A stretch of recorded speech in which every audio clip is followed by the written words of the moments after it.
Welcome students, this is part 2 of chapter number 3 of grade 10th science, metals and non-metals.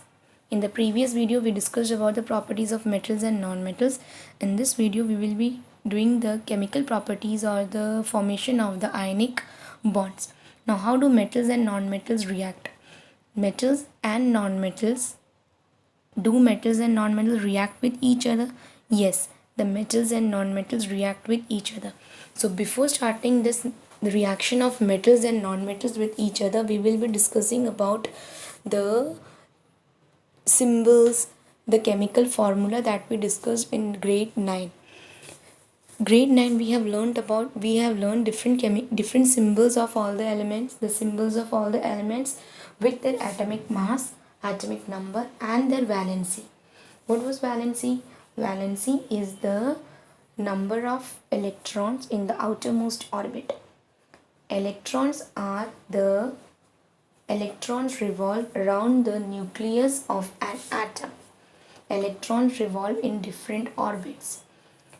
Electrons are designed to revolve in different orbits known as K, L, M, N shells. In the K shell, the atom can accommodate 2 electrons. In the L shell, 8. In the M shell, 18. In the N shell, 32 electrons can be accommodated. Okay, so this accommodation or the sequencing of all these electrons in different orbit is known as electronic configuration. So we suppose if we will take an example in table 3.3, the example of sodium. Sodium is a metal, its atomic number is 11. The number of electrons in its shell is 2 in K shell, 8 in L shell and 1 electron in the M shell. So its valency is 1. Okay, its valency is 1 because it has 1 electron in its outermost orbit. Now, if it has 1 electron in its outermost orbit, sodium will think, why should I have this 1 electron with me? Why should I waste my energy for a third shell if I have to accommodate only 1 electron? So what will sodium do? Sodium would be in a hurry to remove its 1 electron from its outermost orbit. Now we already know that the atomic number is the number of protons and electrons present inside an atom. Electrons are already revolving. If sodium will think of removing its 1 electron, so its number of electrons will be 10. It had 11 electrons, it is losing its 1 electron. Now it has 10 electrons, but the number of protons will be 11 only. So it will be converted into an ionic form. The sodium element, after losing 1 electron, will convert itself into a positive ion. If any of the element loses an electron, it will be converted into positive ion. If an element gains electron, it will be converted into a negative ion. So here sodium is losing 1 electron and it will be converted into a positive ion, Na+. So this is 2H1, the electronic configuration of sodium. As it gives its 1 electron, Na+, and convert itself into sodium ion plus 1 electron. As it is giving its 1 electron, it is converted into sodium cation. The positive ion is known as cation. Now what happens? Chlorine is another element which has electronic configuration 17. Its electronic configuration is 287. In the outermost orbit, it can accommodate 8 electrons. Okay, so now don't get confused that in the third shell it can accommodate 18 electrons. As there are total 118 elements, we cannot accommodate if we are considering only the 4 shells. So the K shell will be having only 2 electrons, but L shell, the number of electrons, that is 8 electrons, will be repeated twice, 18 electrons will be repeated twice, and 32 electrons will be repeated twice. So here in the third orbit we have 7 electrons, so it needs again 1 more electron to complete its octet. So when it will gain 1 electron, chlorine, what will chlorine do? When it move near sodium, sodium is in a hurry to lose its electron. So chlorine will take its one electron and it will be converted into chlorine ion.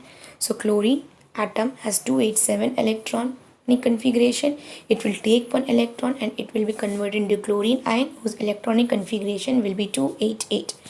Now this is the formation of sodium chloride bond.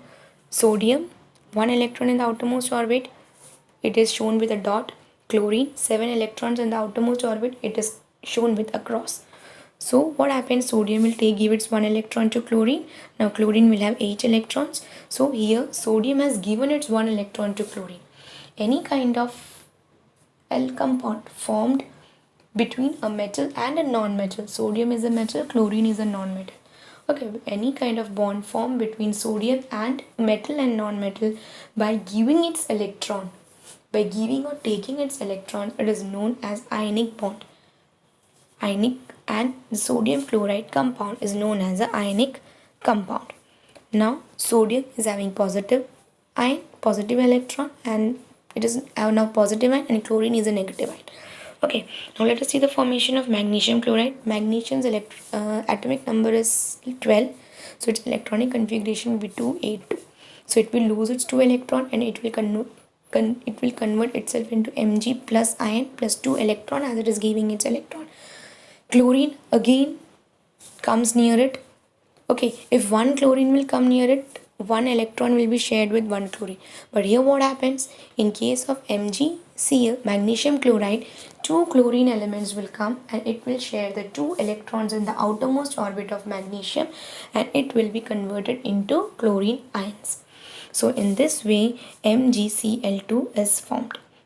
So you can underline the definition here.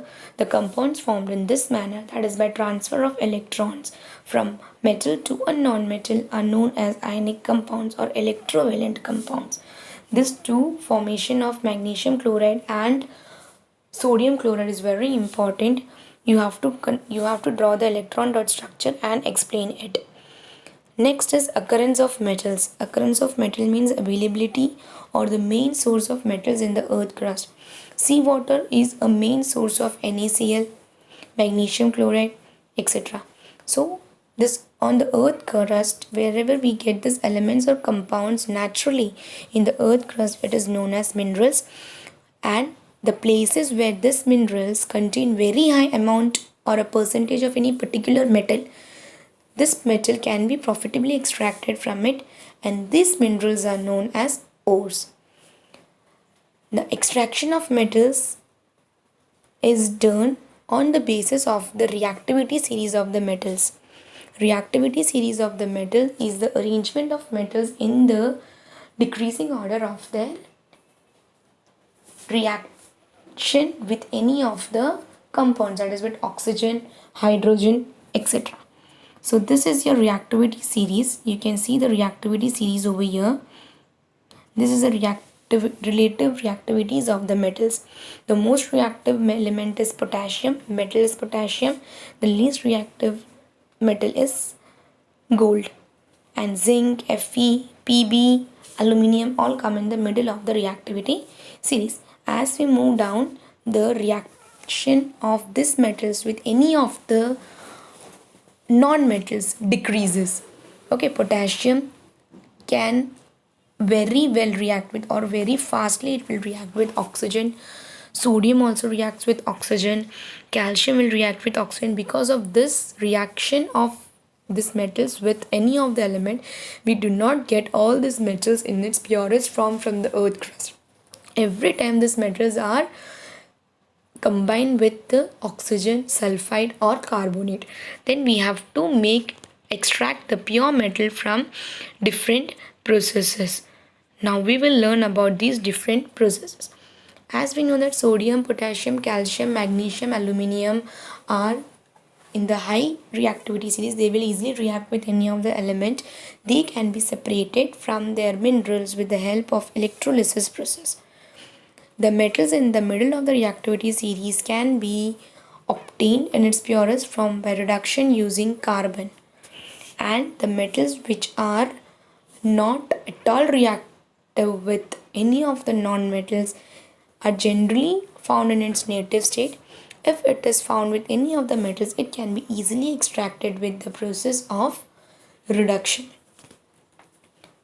Now, this is concentration of ore. Metals of high reactive elements can be separated by the method of electrolysis, and then the pure metal can be obtained.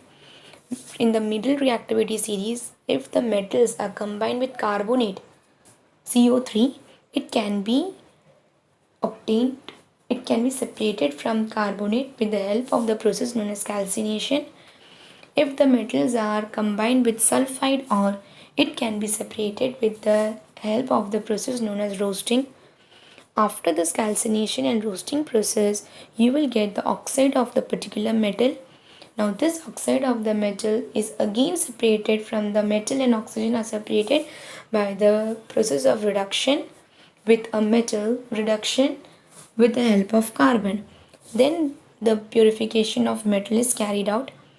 Now the metals in the low reactivity series, when it is combined with sulfide, or generally it is not combined with any of the element, generally it is obtained in the pure form only.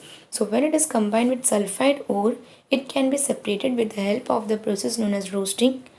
After roasting, we will get the metal, and then it can be refined and pure metals can be obtained from this process. Now the metals, extracting metals low in the activity series, as I told you, low in the activity series, silver and mercury. Mercury is obtained, generally it can also be obtained by in a combined state with sulfide, HGS. When it is reduced in presence of oxygen, it will be converted in it, and heat is applied, it will be converted into HgO plus SO2.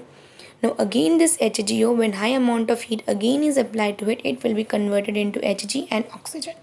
Similarly, copper sulfide, it can also be treated with oxygen and heated at high temperature, and it will be converted into copper oxide.